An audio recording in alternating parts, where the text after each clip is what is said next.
we now move on to the final, last but not least, the session that I'm sure everyone here has been curious to know and learn more from. Please allow me to welcome back Dr. Dino Patijal to the stage to start our final session of the night, featuring the circle members from Abraham's Smile.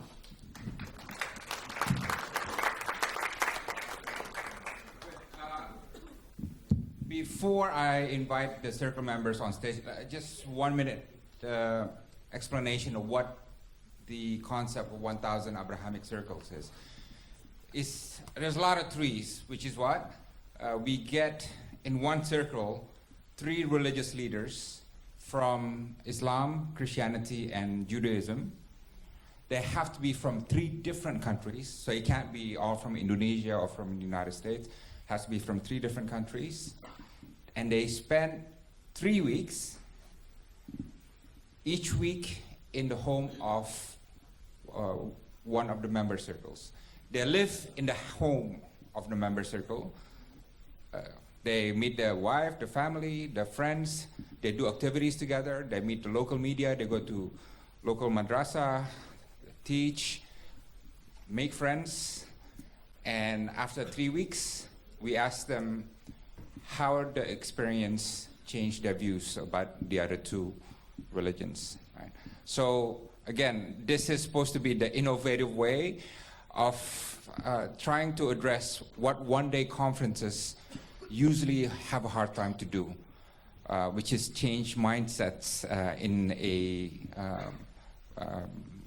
meaningful way. Right? So if you get 3 people to travel together and live in each other's homes and things get personalized, does that change or improve their perspectives on the other 2 religions? So let's get the 3 Circle 2 members, which is called Abrahamic Smile.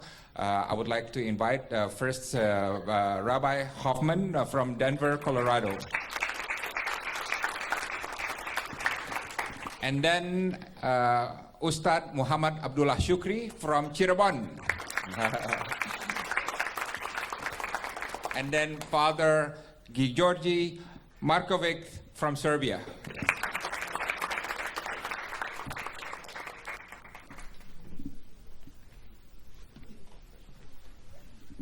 Okay, so you leave tomorrow, all of you, right? And you've traveled together for 21 days. Let me first ask, maybe Rabbi Hoffman, why did you all name this circle the Abrahamic Smile? What is the reason? Well, I have a story to tell first. Is that okay? Yeah, I had a nightmare last night, and I applaud the courage. We share humor. We call it gallows humor, you know. So I had a very bad nightmare last night, and my ambition is to be a stand-up rabbi, you know. And I was in heaven, and God was giving the judgment, and there were 5,000 motorcycle drivers from Jakarta, and me. And all of the 5,000 motorcycle drivers got into heaven, and God said to me, "You go to hell." I said, "That's not fair. I gave my life." I talked to Father Gregory and Abi, and tried my best to make interfaith understanding, and I was very good. I gave tzedakah, and was generous, and I did everything. Prayed, not loud enough, right? But I prayed every day, and I'm a good person. Why am I going to hell? These poor people from Jakarta are going to heaven. He gave dollars. He gave dollars to beggar in Cirebon. Yeah. He says, when those people drove their motorcycles, everybody prayed. And when you spoke, everybody went to sleep.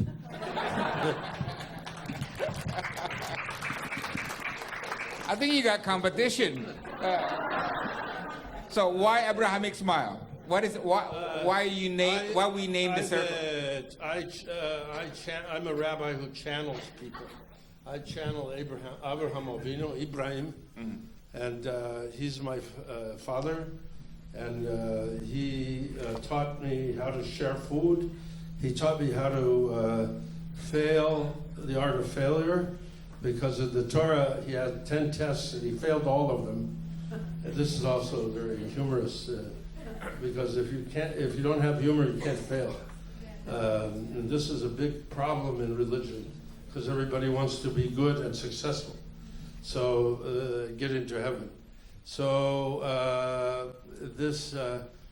Abraham taught me that he said, look, when Muslims and Christians and Jews, I stood many times at the Temple Mount, the famous Temple Mount on Mount Moriah in Jerusalem, and you can hear the Muslims praying and the Jews praying at the Wailing Wall and the Muslims at Al-Aqsa, and the Christians at the Church of the Holy Sepulchre. They're only about 500 feet from each other. You know, it's an amazing place, a focal point, you might say. And maybe more blood has been spilled there than any other place in the world. And it's kind of ironic. I have a friend who was designated to change light bulbs in the Church of the Holy Sepulchre, but there's 14 churches in there, Christian denominations, and so he had to change the light bulbs at 4 a.m. in the morning because they couldn't decide which church gets the privilege to change the light bulbs. So he had to do it in the middle of the night to make sure nobody saw him. So this is kind of an interfaith joke, but I hope you laugh. You know. And but the idea is that Abraham smiles. He says, you know, try talking a little bit. See if you could promote some conversation, even with one or two people, and then I can have a smile. That he says, Abraham was the biggest religious, spiritual genius in all of history. He started, in our tradition, he started 6 religions: Islam, Christianity, and Judaism, Buddhism, and Islam, because he sent 6 sons to the east, to India, and they wrote the Vedas. The word Brahman comes from Abraham also, in our story. And so this is and all of this spiritual genius gets wasted when people kill each other. So we want to make Abraham smile. Okay. Yeah. Let me go to Shukri. So you came from Cirebon, and first tell me your pesantren. What is unique about your pesantren? Okay, thank you. Assalamualaikum warahmatullahi wabarakatuh. Waalaikumsalam. Bismillahirrahmanirrahim. Alhamdulillah alladzi hadana li hadza wa ma kunna linahtadiya laula an hadallah. Allahumma shalli ala sayyidina Muhammad wa ala ali sayyidina Muhammad. Kama shallaita ala sayyidina Ibrahim wa ala ali sayyidina Ibrahim. Wa barik ala sayyidina Muhammad wa ala ali sayyidina Muhammad. Kama barakta ala sayyidina Ibrahim wa ala ali sayyidina Ibrahim. Wa fil alamin innaka Hamidum Majid. Ini adalah doa yang sering kita panjatkan ketika tahiyat akhir. Kita berdoa untuk Nabi Muhammad dan Nabi Ibrahim. Ini adalah contoh bahwa we have a connections with Muhammad and with Ibrahim, which is our root of Jewish and Christian. So actually, we pray it every day, but we just maybe don't understand. And actually, I'm from Buntut Pesantren. Maybe some of you know Cak Nanto in April. I saw you, but because it's crowded, I didn't have occasion to say hello to you. And also Sadia Maruf as well. Like 1 year ago, she also visited our boarding school. And we are one of the oldest and biggest pesantren in Indonesia, which is has big influence in the history of Indonesia, because we joined in some wars in Indonesia to get independence, and we fight also in 10 November wars in Surabaya. The commander of National Army was from my family. And also, How old is the pesantren? it was built in 1758, so it's 250 years almost. And what is unique from my pesantren, because I told you, you saw my pesantren, that we have no walls, we have no borders. Everyone can come to our pesantren because we are like village, you know. We share house, we share food. They don't pay to the school. They pay just for their own meals. and also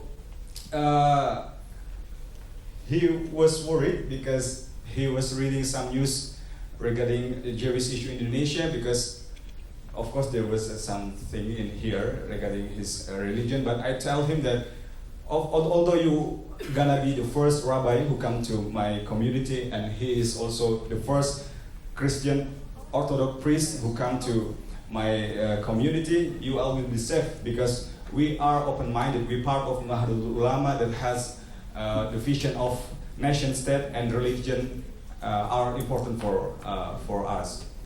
And they were thinking that when they come to Pesantrens, because his friends sent a photo from madrasah in one country in Middle East, and the photo show nobody student smile. It's like they're sitting together and like stressed and depressed. And then when they come to our schools, you can see the photo. The students, the santri, they smile. Yeah. And they're happy. They're happy. There is a research in Wahid Foundations why people hate each other. Because they never interact each other. They never ever have communication each other. So how can you hate, for example, Judaism, but you never meet the one from Jewish? Or why you hate Christian, but you never read the Bible and something like that. You never met the person, but why you hate it? So this project is so good, because it opens our eyes. I visit his community. I visit his classes as well, because he has a lot of class in every day. And it shows, they're just human like us, but with different religions. And let me explain how Nahdlatul Ulama and Pesantren build the framework to put humanity, but in Indonesia. So I think I feel better to speak bahasa in this part. Oke, jadi Nahdlatul Ulama dan kemudian kami di pesantren percaya bahwa beragama is not only your relationship to the God, bukan hanya hablum minallah saja, tapi kita punya kemudian namanya hablum minannas, hubungan antara manusia, dan juga yang ketiga hubungan dengan alam, our relationship to nature. Tapi kemudian yang pertama, banyak juga orang yang tidak paham. Banyak orang mempertentangkan kenapa orang Islam sholatnya demikian, kenapa orang Kristen sholatnya ibadahnya demikian, kenapa orang Yahudi sholatnya demikian. Bahkan mohon maaf, ada beberapa yang belakangan kita lihat tokoh-tokoh agama membuat joke yang kurang enak gitu, tentang bagaimana simbol-simbol agama atau cara orang beribadah. Padahal di Al-Quran dijelaskan, wala tasubul ladina yad'una min dunillah wa yasubbunallaha adun bighairi ilm. Ketika kita menghina Tuhan dari agama lain, maka mereka juga akan balik menghina agama kita juga. Maka ini tidak harus dipertentangkan. Karena lakum dinukum waliyadin, agamamu adalah agamamu, agamaku adalah agamaku. Kita tidak mempertentangkan ini sebetulnya, karena itu adalah ciptaan dari Allah Subhanahu wa taala. Lalu kemudian yang kedua, ini yang penting juga yang kita pelajari di pesantren, yakni tentang hablum minannas, our relationship to human. Why it is important? Dan ini juga menjadi poin daripada Nahdlatul Ulama membangun visi kebangsaan. Dalam hablum minannas kita membaginya menjadi 3. Yang pertama adalah persaudaraan antar sesama muslim, Muslim brotherhood. And the second one is persaudaraan sesama bangsa, ukhuwah watoniyah. Sehingga kita di NU punya istilah hubbul waton minal iman. To love country is part of the faith. Kemudian yang ketiga adalah persaudaraan antar sesama manusia. Yang pertama jelas ini tidak bisa dipertentangkan lagi. Ketika ada sesama muslim yang kemudian tersakiti, minta dibantu, ya kita harus bantu sesama muslim, karena kita seperti bangunan yang sama dalam hadis, ketika yang satu sakit maka kita juga merasakan sakit, sehingga kita harus menolong yang lain. Lalu kemudian yang kedua ada lagi yang dijelaskan adalah ukhuwah watoniyah. Nah inilah yang penting, because Nahdlatul Ulama always take nation state brotherhood in the top. Can you imagine if there is war in your homeland, where do you want to build your mosque? If there is conflict on your homeland, where do you want to build your church? If there is something wrong, there is something bad in your homeland, conflict between people, society, where do you want to build synagogue and everything? Maka Nahdlatul Ulama selalu memprioritaskan hubbul waton minal iman, atau kemudian ukhuwah watoniyah selalu berada di atas. Karena kita percaya itu adalah yang paling penting. Lalu kemudian yang ketiga, ini juga penting, yakni ukhuwah basyariyah, yakni bagaimana hubungan sesama manusia. Gus Dur bilang, tadi saya jadi ingat Gus Dur, Mbak Sadia bicara Gus Dur. Ketika menolong orang ya nggak penting agama apa, tolong aja. Coba kita buat simulasi seperti ini di jalan, misal ada orang jatuh, kemudian berdarah, kita nggak langsung tolong, tanya dulu, Mas Islam apa Kristen? Udah ngos-ngosan jawab Islam, ditanya lagi Islamnya Muhammadiyah apa NU? Repot. Sudah berdarah sudah banyak NU, NU-nya PKB atau P3? Yang ada orangnya mati dulu. So kemudian it's important for us to understand the principle of brotherhood in Islam. So hubungan antar sesama Muslim, hubungan sesama anak bangsa, dan hubungan sesama manusia. Dan kemudian yang terakhir, kita tidak bicara ini, tapi kita juga punya tanggung jawab untuk hubungan kita dengan nature, dengan alam. Tapi kita tidak kesana, makanya di Nahdlatul Ulama juga sering dijelaskan, dan ada gerakan-gerakan juga anak muda sekarang yang mulai berbicara tentang alam dan kemudian tentang pertambangan, kelautan dan sebagainya. So I think we should understand we call Islam Wasatiyah. Jadi itu adalah framework yang kita bangun. Jadi mungkin saya generasi belakangan yang lahir di pesantren tradisional, yang insya Allah saya mencoba mewarnai pola pikir santri yang terkenal tertutup, kemudian tidak berani untuk mengambil satu langkah yang terbuka. Tapi dengan saya mendatangkan you Rabbi and you priest to our community, membuka mata santri bahwa kita hidup di dunia tidak sendirian. Kita hidup bersama dengan banyak sekali komunitas, banyak sekali dengan peradaban. Yang mungkin ketika saya pernah, I studied in Germany for 2 years. When I was talking to my friends and I was introducing myself, hello, I'm from Indonesia and my name is Muhammad Abdullah Shukri. Mereka bingung, you are Asian but your name is Islamic name.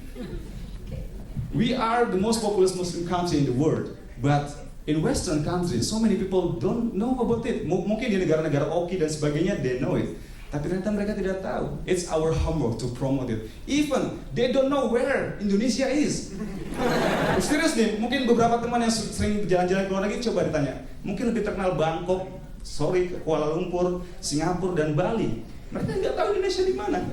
Okay, so let me stop you there. Yeah, this is our homework. So yes, yeah. Sorry to take long because saya punya kepentingan yang penting juga untuk mempromosikan Islam Indonesia, karena sejauh saya mengunjungi 20 negara, hanya di Indonesia yang satu-satunya negara yang bisa mengawinkan Islam dengan nasionalisme. So Father, I look at the pictures. I wish I was joining this great journey. Can I get your takeaway from your 21 days with your friends here? Yes, to continue just to your comedian and to all of you, so you can see the photos. We are walking humor. We are just about humor. The men with bear always in a beautiful dress, and also the lila dress when they are here. My church head will ask me, will I lead the LGBT population parade on Saturday? So we share a lot of humor during these days. We share a lot of good spirit. We share a lot of our thoughts about the world where we are living, and I think that we share our hearts in this circle. So wonderful time. Thank you for idea. Thank you for inviting us. Thank my brothers in circle. I don't know. Everything is about humor. So if I speak about dietary requirements, Rabbi is kosher, Muhammad is halal. My dietary requirement is just to be tasty. So that was also one of our deals. What is the one thing that surprised you most when you visited the pesantren in Cirebon? Nothing really. I felt this. I am first time in Indonesia, and everything here is for me. I'm from European culture, and everything is like I am on a Mars. But I feel that I found here humans. So I felt as at home, and I'm feeling now as at home with my friends. That is not the polite words. I really feel that. But everything is different. Nothing surprised me. I was not surprised. I was full of joy with all those kids, happy to see other people, and very happy to share time with us. And you know, we passed, three of us, many specific emotions and many specific situations in our relation, and because we spent a lot of time together, and we changed a lot of places and met a lot of people. It is good because nothing in human life is just linear. We can talk about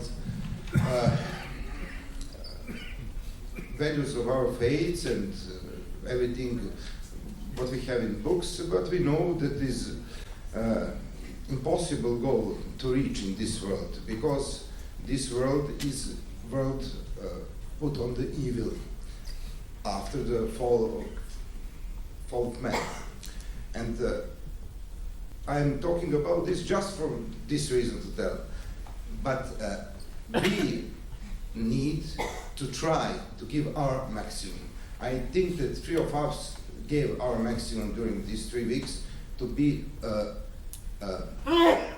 witnesses of our faith. If you travel to Europe and somebody says bad things about Islam, will you push back on them?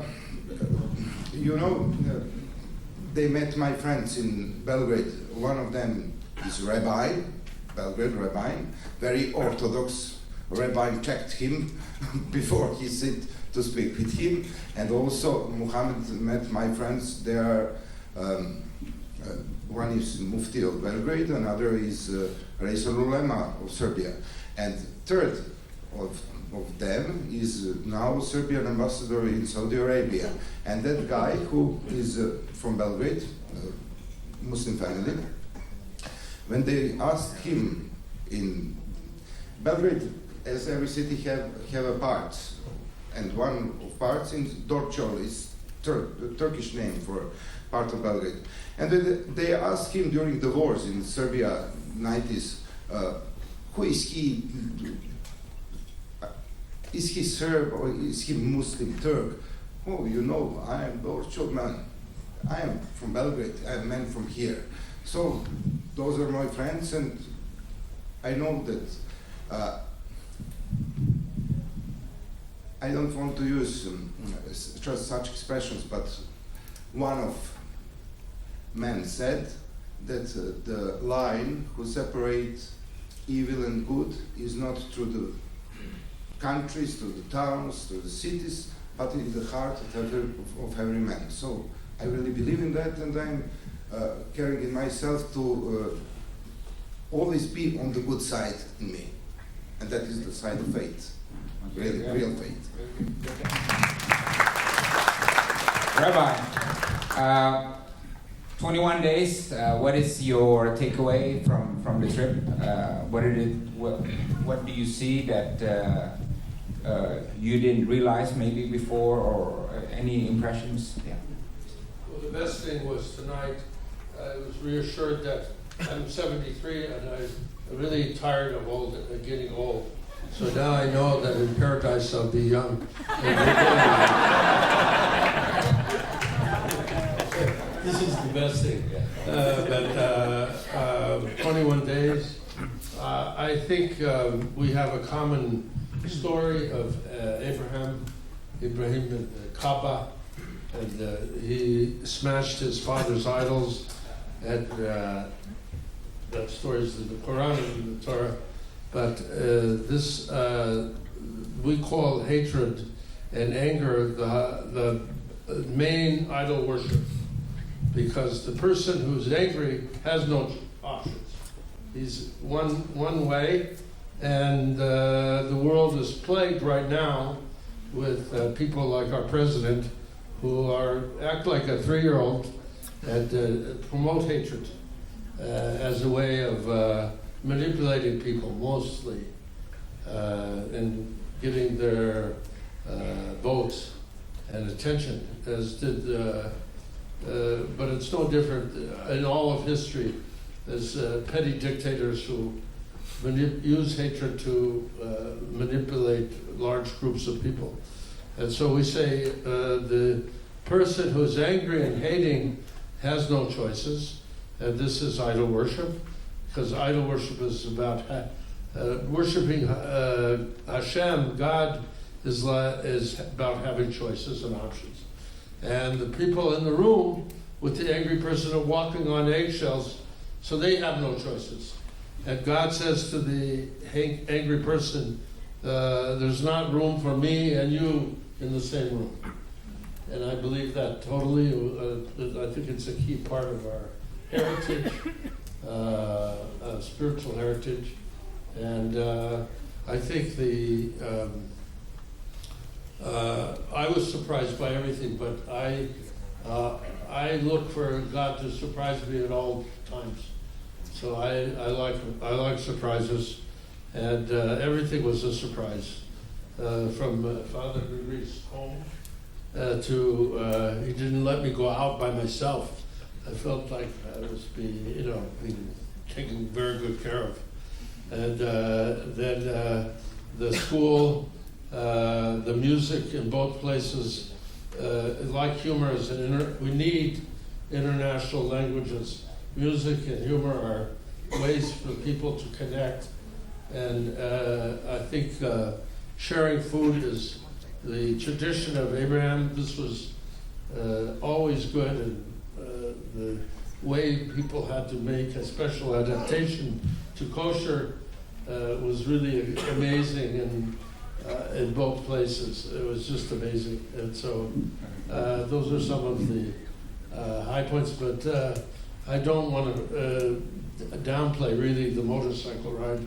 I was with my suitcase, and I really thought I was going to die about 5 times. So I'm really happy to be here tonight. And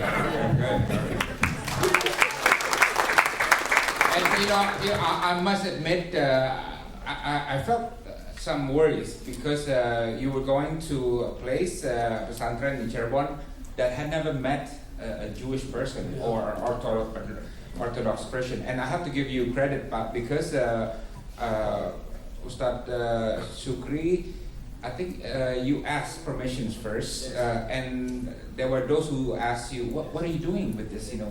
Okay. Why are you doing this?" And then you push back. And can you tell us that story?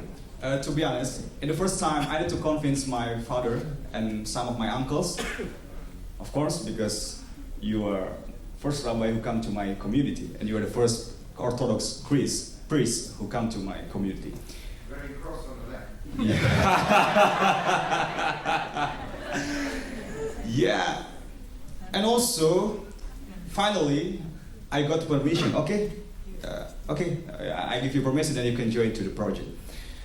And in Serbia, I was in your church, and there was Jovan, one of the committee of this project, because at the time, Rabbi sing for us, and his choirs sing for us, and actually I was too shy to sing because my voice is not so bad, but I just feel, okay, I have to sing something. So I sing Qasidah Sayyidah Khadijah, the favorite Qasidah from K. My Muzibar. I spent 3.5 years to study Sharia in his place. And Jovan's wife record when I sing Qasidah to him. Can you imagine? Somebody from Pesantren sing Qasidah to rabbis from Jewish in church.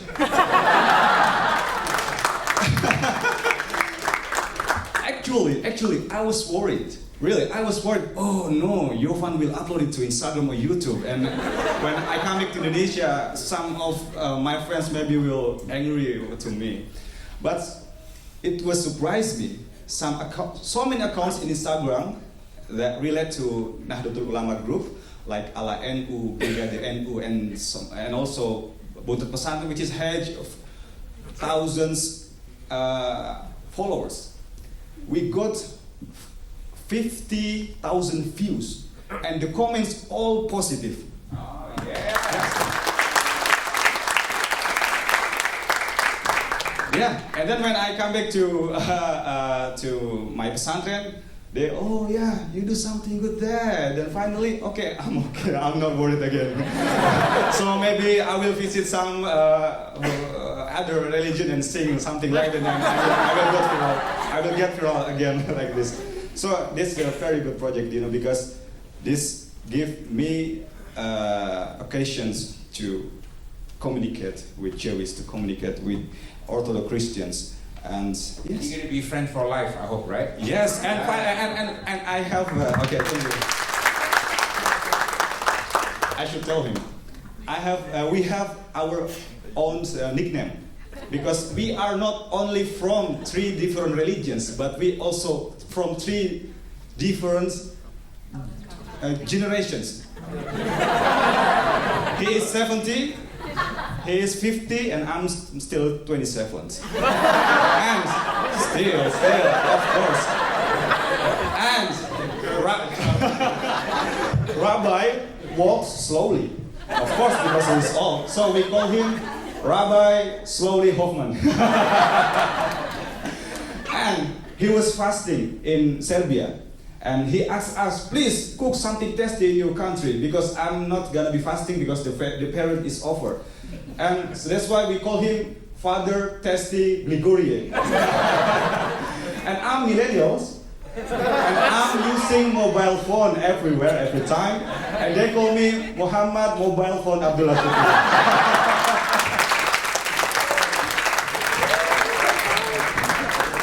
Let me ask a question. In our research, we found polls that said in Europe, this is Western Europe and Eastern Europe, negative attitudes towards Muslims and Jewish people were getting higher, and especially towards Muslims. So worsening towards Jews, but even more so towards Muslims, right? So the question is, why is this happening, and how should we deal with this? How do we push it back? Anyone want to answer? I think Rabbi and Father, you would. Yes. Well, I think. Let's get Father first. Yes. No problem, I am from Europe, so that may be a question just for me. I am living in Europe and I am moving a lot. But you saw the diagrams you show us. It's bigger, but it's stable. It's not too much high, and the discrepancy is not so high as in the Muslim countries. And I really think that every place has problems, but such problems are not so high, because Europe really has a good atmosphere to multicultural diversity and the presence of all. Especially, I'm working in a prison as a prison chaplain. I'm parish priest in Belgrade and also prison chaplain, and I'm connected with the prison chaplains in all of Europe. And I know many stories about problems. The problems exist, but the people are trying to resolve them. That is not attitude toward to destroy community, but they are trying to make community is in new relations. But you start Can you keep the slides, please? serious story. You're just making jokes, and you start to ask about politics and what's happening in Europe. So I think that atmosphere is not bad, but you see, atmosphere is not just reality. It's also media and politicians, and different use of situations. Rabbi? Well, I know. The grass is right behind you, by the way. In France, I can't walk with. I could walk here with my yarmulke. I didn't have any problem, and I really appreciate it because I wasn't sure. The biggest Muslim country in the world, and maybe I'm not going to be. But I only got respect, and I have to say that's really important. In France, I couldn't walk. I can't wear this because I'll be hurt, and that's disturbing. But I think that what I said before is, I think you have a resurgent. If you study history, America has had for instance, several spasms of anti-immigrant. In 1924, the gates were closed to immigrants, and the Ku Klux Klan and other hate groups predominated in politics in the 20s and 30s. And I think you have a resurgence led by the president, unfortunately, who used this all over the world. I can name the leaders in Hungary, in Italy, and many other places. Just in Germany, the right wing just got a big win in the election, the last election this week. And I think you have a resurgence of nationalism and people who use this hatred of immigrants.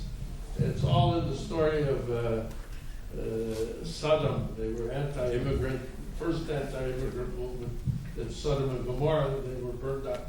And this idea of is an old idea. And I think it started, though, when everybody in the whole world sat on their hands watching Syria collapse. And I don't know, at least a million refugees and deaths, and nobody did a thing. We know about this when everybody watches these tremendous tragedies of people starving and unbelievable, and nobody did anything. Really, nobody did, as far as I can tell. And I studied this all the time. But and then with all of these immigrants and all of the geophysical changes that is leading to this immigration and all of these anti-immigrant movements, it's really very dangerous because we've seen it before. And the number of people moving now is at an all-time high from poor countries, and this is we're in a dangerous time. We have to fight back. May I say something? And then after this, I'll take a few questions. Yeah. Listening, Rabbi, what I wish to say is that all the religious leaders I know, and also the high church authorities, they're trying to make connections, not disturbance. But I think that politics use the religion and to usually manner, because Europe is traditionally Christian country. No matter, people are not going to church. They are atheists. The very big percent in Europe is no religious. But they are from religion, Christian tradition. And Christian tradition you can see in education, in public manners and such situation. So the politics can use all this heritage on that way to make such statistics that. And also it's frightening for all communities, and special time needs special results also. I should also add the latest poll that among the white evangelists in the United States, views towards Islam, against negative views towards Islam is the highest ever. Right? This is according to American-owned polls. Yeah. So yeah. Yeah. Okay, so let me take a few questions before we end this session. I know you have malam minggu to spend with your loved ones. Yeah. Gentleman in front, I beg you only one question. Yeah. Pak Said, one question, and then I'll take the lady with the glasses, right? And I'll take the gentleman also in the middle. Okay. I'll take the gentleman in white also in the back. Yeah. So, but make sure you ask quick questions, please. And yeah, and not all questions have to be answered by 3, right? Okay. Assalamualaikum warahmatullahi wabarakatuh. My name is Raditya from Indonesian Islamic Student Movement, or PMII, which cultural affiliated with Nahdlatul Ulama. Pak Dino stated that the main goals or battlefield is in the grassroots earlier. So my question is, what kind of actions that we can do to spread peace and love among the grassroots people or college students to prevent hatred and bigotry? Because there are news that state many universities are containing radicals. So the radicals has started their movement since years ago. Thank you. Wallahul muwafiq ila aqwamit thoriq. Assalamualaikum warahmatullahi wabarakatuh. Pak Said, by the way, I should do this. No. The question was in English, so I think everyone understood. But Pak Said, I want to introduce him. He's a very important person. He's the president of Indonesia Diaspora Network Global. So let's give him a big hand.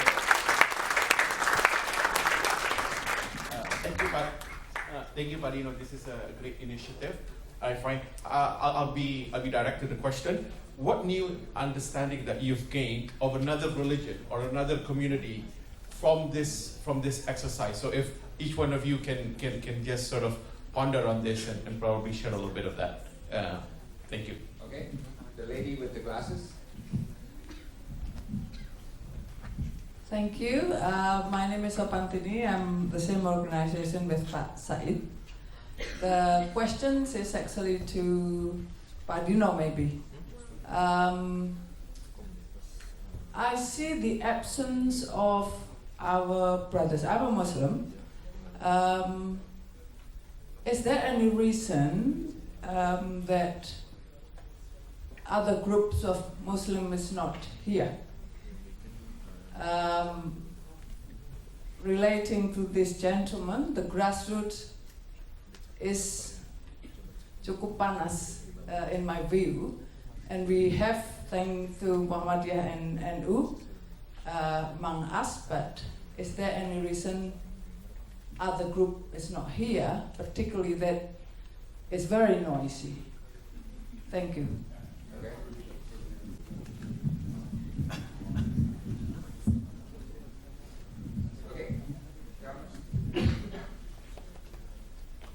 Assalamualaikum warahmatullahi wabarakatuh. My name is Reza Aliang Leber.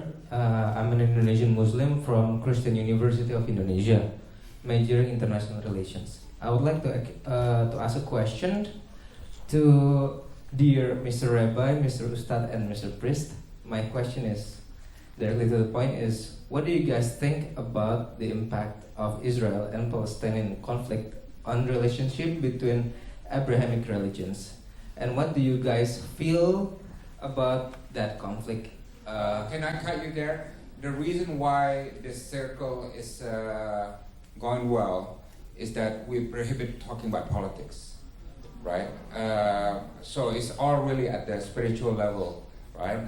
If we ask them to talk about politics from day one, they're going to be, canceled. That is one of the rules, and I would like to observe this rule here as well. Yeah, actually, I want to ask about the what should be done in order to keep the relationship between Abrahamic religions become peaceful. That's what I would like to say, to ask something like that regarding the conflict, something like that. Okay, thank you. The last gentleman, white T-shirt.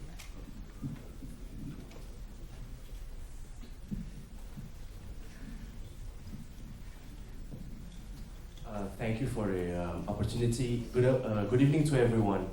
I would like to ask if we're talking about tolerance, right? And we're talking about the interpretation of what is written in the holy books. So why don't we just standardize what the interpretations must be?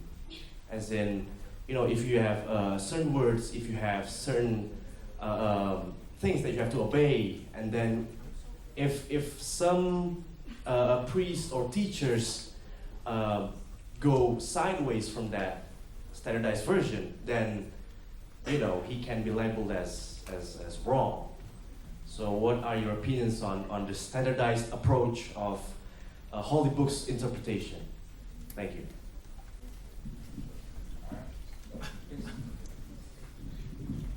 Okay, I will answer your question, Mr. wearing batik. Okay, in Quran says, Ya ayuhan nas inna khalaqnakum min dzakari wa untha wa ja'alnakum syu'uban wa qabaila lita'aruf. Bahwa Allah Subhanahu wa taala menciptakan manusia berpasang-pasangan dari laki-laki dan perempuan, menjadikannya mereka bersuku-suku dan berbangsa-bangsa, lita'arufu, agar kita saling mengenal satu sama lain, menghargai satu sama lain. Poinnya adalah Tuhan menciptakan ini, menciptakan possibility untuk berkonflik. karena menciptakan perbedaan. But we are created by God differently. Kalau ketika kita menghina atau kemudian menegasikan bahwa perbedaan adalah sesuatu yang buruk, kita sama saja menghina Tuhan. Karena kita semua adalah ciptaan Tuhan. Tapi kemudian poinnya adalah bagaimana kemudian kita bisa menyelesaikan konflik di antara terutama tiga agama Ibrahim ini. Menurut saya ada dua saja. Yang pertama adalah pemahaman agama yang baik di antara kita. Karena kalau kita memahami seperti tadi Cak Noto bilang, kalau kita baca kitabnya, kita baca hadisnya, kita baca ijma' ulamanya, tidak ada kemudian prasangka yang buruk satu sama lain, konflik juga tidak akan ada. Kemudian yang kedua adalah penegakan hukum yang adil. Karena Nabi Muhammad dulu membuat piagam Madinah, karena di sana tidak hanya Islam, ada Nasrani, ada Yahudi dan sebagainya, sehingga membuat seperti Pancasila di Indonesia, kesepakatan, sehingga harus ada penegakan hukum yang adil. Menurut saya ini dua hal yang penting, pemahaman agama yang baik dan penegakan hukum yang adil. Karena kita hidup dengan kesepakatan. Indonesia adalah negara kesepakatan. Dan kemudian, bagaimana kita menyikapi konflik? Mungkin ini jawabannya agak filosofis. Saya belajar dari Sujiwo Tejo, bahwa dunia diciptakan tidak teratur, tetapi ketidakteraturan inilah yang menciptakan keteraturan itu sendiri. Saya contohkan adalah pencuri. Pencuri adalah sebuah ketidakteraturan sosial karena dia merusak tatanan sosial, mencuri barang, melanggar hukum. Tetapi karena ada pencuri, akhirnya ada orang yang bekerja sebagai polisi, ada orang yang bekerja sebagai hakim, ada orang yang bekerja sebagai pengacara. Para arsitek juga kebagian proyek untuk membuat penjara. Orang yang belajar sains juga akhirnya bisa membuat CCTV dan sebagainya. Satu contoh. Atau kemudian contoh lain, orang yang sakit. Karena ada orang sakit, akhirnya ada orang bekerja sebagai dokter, apoteker, penemuan obat dan sebagainya. Sehingga menurut saya hitam dan putih di dunia ini kemudian terlalu sederhana untuk disimplifikasi. Karena semuanya adalah keseimbangan yang diciptakan Tuhan untuk menyeimbangkan dunia ini yang kemudian akal kita yang tidak masuk ke sana. Dua contoh tadi itu adalah hal yang kemudian ketidakteraturan dan menciptakan keteraturan. Mungkin ketidakteraturan yang terjadi di antara konflik agama, ada perang atau konflik antara agama. Apa efek positifnya? Mungkin ketika korbannya adalah Muslim, Muslim semakin bersatu. Muslim semakin belajar untuk menjawab tuduhan-tuduhan yang lainnya. Kristen semakin belajar kalau semisal Kristen yang menjadi korbannya. Yahudi juga semakin belajar sehingga menjadi korbannya. Jadi kita percayalah bahwa segala sesuatu yang diciptakan di dunia ini adalah hal yang terbaik bagi kita. Makanya di dalam Islam selalu berdoa, di dalam akhirnya Rabbana atina fid dunya hasanah wa fil akhirati hasanah wa qina adzabannar. Ya Allah, berikanlah kami kebaikan di dalam hidup, kebaikan di dalam kematian, dan jauhkanlah kami dari api neraka. Itu jawaban saya untuk Mas yang batik tadi. Father? I don't know what you say, but I am proud. See how friend I am. I don't know. I would like to answer in a circle on all questions, just for a few minutes. But before, just to start about standardization of the books, we are talking about freedom of religion, and we are talking about religions and brotherhood. How is possible to standardize something and to put the penalties if you wish to gain freedom? So I think that it's necessary that every society make preaching and teaching of books in a spirit of freedom, and not tolerance, but love to all creation of God. And that is not my romantic view.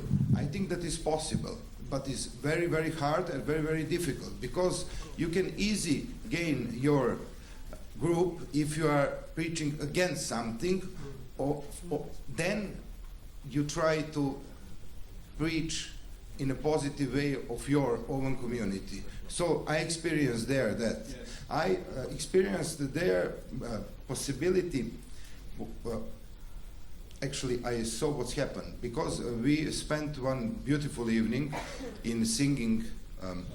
So our 500 students with instruments, they were in trance, and I understood at that moment what's happening. But in front of that group of people, standing the leader who like to promote hate, those students will be exalting from the hate. This community has love, and that love was in the air. I cannot explain you in a better way. So we need to make such spirit, and that is not impossible, but it's hard and difficult for the leaders. The easy way for leaders is to raise hate. About what I learned about those religions, I don't know what to tell you, because I am from the faith, I'm Orthodox Christian. It means I'm 2,000 years, I'm unchanged in my worship, in my thoughts, in my spiritual books. I know that 2,000 years of Christianity, Judaism, and Muslim is oceans of blood and billions of victims. But I also know that I have a faith in a God who is preached and ministered to the world, that the way of knowledging is love, not mind, but heart connected with mind in love. And that is my personal faith. I preach that faith in my community. When I preach that faith in my community, they call me that I am liberal, and I am Orthodox totally. And just to let you know, 3 of us, we are Orthodox. We are very radical in our faith, but toward ourselves, not toward our people. We have expectations from ourselves to give people. So, I learned a lot of things, but they are all not about books, and they are not about facts. They are just certifying my faith that people know each other in the communication, not as information. Communication, not information. On other questions, I don't know to answer. First, I can answer. I want to say one thing to the man who asked the question about the text. And I appreciate even the one about Israel, because it's on everybody's mind anyway. So it's the pink elephant in the room. I know that. We're all schooled in that problem. And anyway, in terms of text, I have a joint group for 30 years now I love ancient texts, and we often compare the text of the Quran with the Torah in Hebrew and the Arabic. And I like doing it because it gives some depth to the interfaith dialogue. It's not just philosophy, it's real grounded in text, and I like text. But the Bible and the Quran and the Torah really have been used to justify every crime that ever was committed, and from beating children to God knows what. So the written text isn't enough. It's the teaching of the oral tradition from my teachers, and to see the beautiful family of Abdul Muhammad and his father, his grandfather, his great-grandfather. And it's these stories that come down, attitudes, that make the texts come alive and interpretation. So it's not the texts themselves, but also the stories that the teachers tell with the text. And as far as new things from other religions, I'll just say one thing, that after being in the Balkans, and very similar to the Middle East, the combination of nationalism and religion is a wicked brew, very difficult, always. So I'll just say that. Is it fair to say that this is the first time you travel 3 weeks with a Muslim, and this is the first time you travel 3 weeks with a Jewish person, and for you too, that at the end of the trip that you have developed more respect than before prior to the meeting towards the the other religions. Is that a fair thing to say? Yeah. Okay.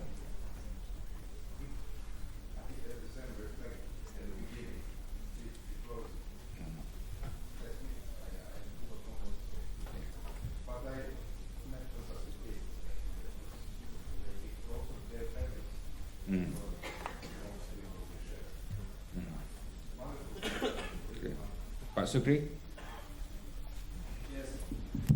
It was a good journey for me because at least in my community, they know that we have the problems with rabbi and we have no problem with priests from Christian Orthodox. And also when I visit their community as well, they give me like halal food, which is difficult for them to make it for me, but they make it because of me.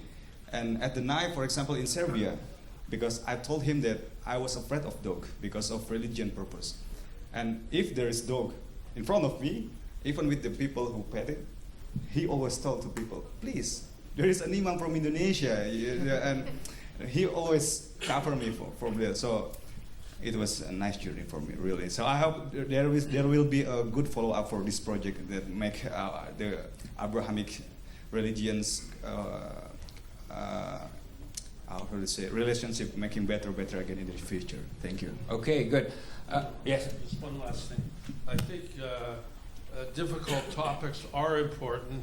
That's why we have the humor, and we respect the courage of the humor because it often approaches difficult topics. And I think we need better conflict resolution methods. I work with couples to make peace, couples who are arguing, and it's the same issues between groups, that we need better skills of listening and making sure we're listening well. This is the main skill we don't have. People are planning their own remarks and their own agendas, their own ideology, and they don't listen to anybody else. So we need better conflict resolution forums where we can talk about anything. It's not it's controversial. Okay, good. Well, before I invite everybody to give, I need to answer some of the questions that were. You asked a question about what to do. It's okay. It's fine. We got time. We're at the end of the. Look, I think the strategic situation that we have to find is that these discussions about Christians, Jews, and Muslims showing respect and friendship, right, to be fashionable. Because, look, honestly, it's not. It's not, right? When among Muslims, people talk about bad things about non-Muslims, we are quiet, right? We are quiet. How many times the Muslims hear things about Jewish people? All the time here. And you're quiet. You don't push back, right? So, it's not fashionable to do this at the grassroots. And we know that. Why do we not, and the problem is we don't like to talk about it, right? And orang Indonesia kan, we don't talk about it, right? But it's there. So my wish is, can we show a slide yang mengenai setara, right? There was a slide that done by the presidential office working with setara that found that out of all the cities in Indonesia, these are the 10 most intolerant cities. Intolerant. And then there are 10 most tolerant cities, which shows what? There are different degrees of tolerance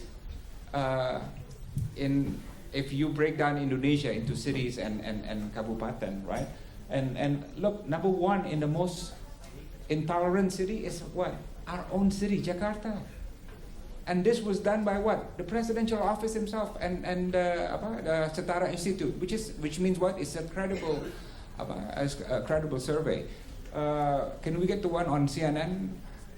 Sorry, not CNN, but it was reported in CNN.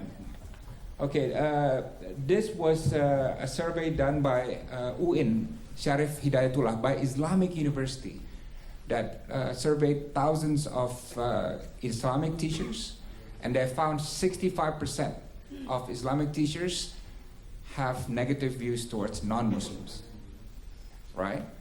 Again, this is done by Islamic University, right? And they say that 25% of the teachers that were surveyed had radical views, right?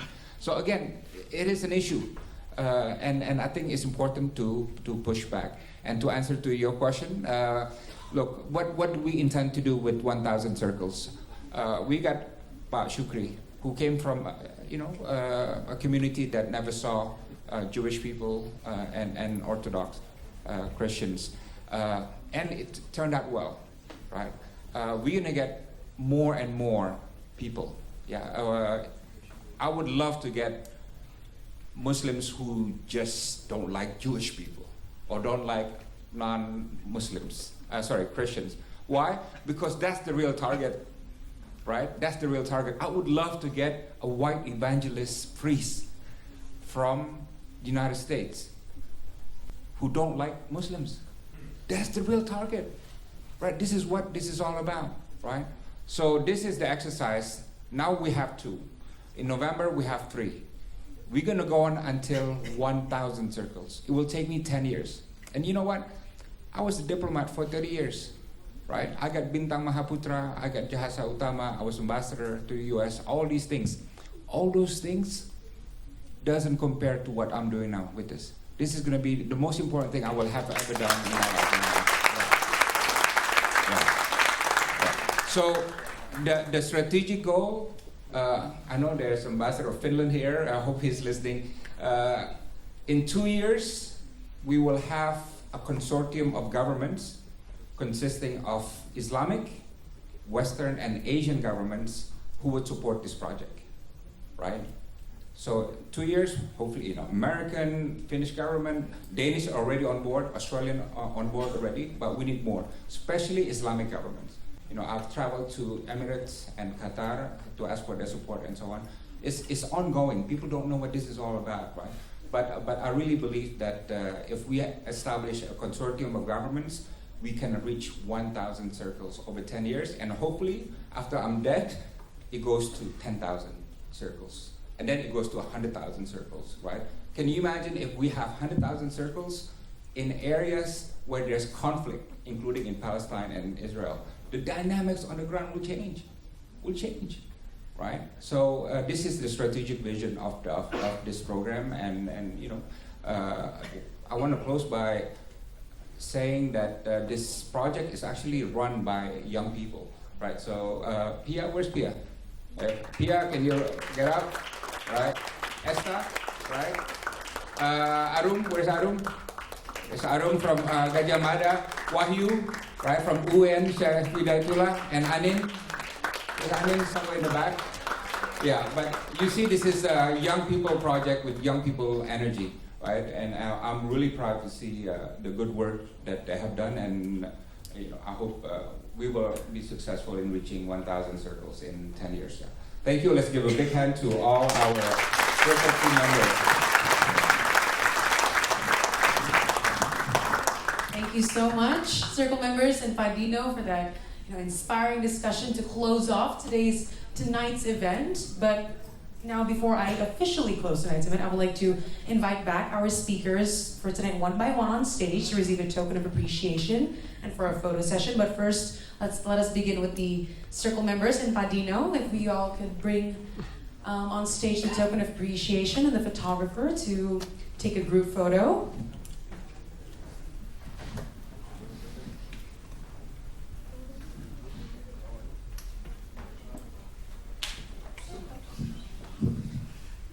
The Circle members could step forward in front of the glass table for the photo session.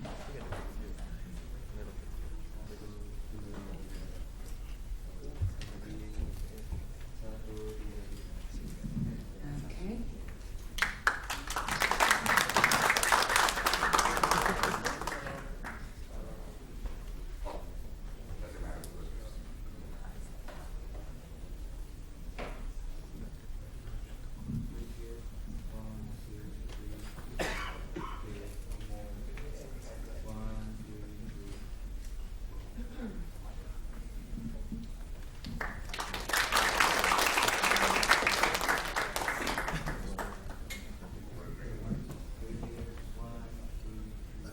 everyone's finished, if the circle members could please stand on the side near the podium so that I could invite Cak Nanto dan juga Gus Abdulaziz to come on stage to receive their token of appreciation from Dr. Dino.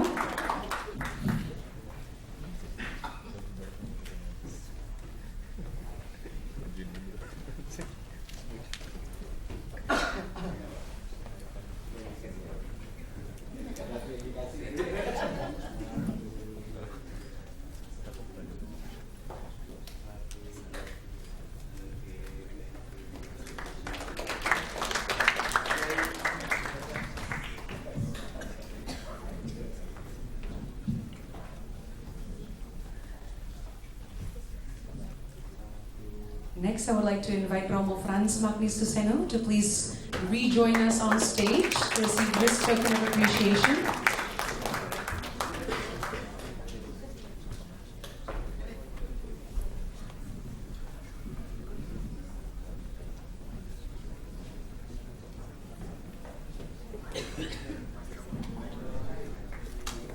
Finally, I'd like to invite Lasaki Umaru to please rejoin us on stage to receive her token of appreciation.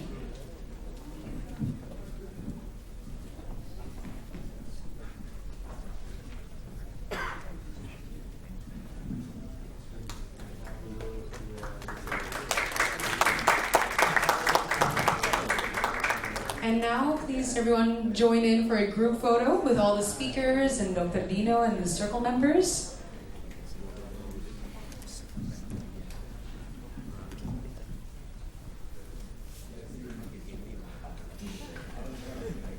Okay, look at here.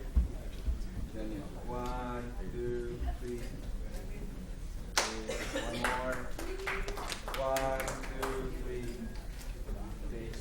All right, thank you everyone. If you would all please kindly go back to your seats as we are now at the end of tonight's event.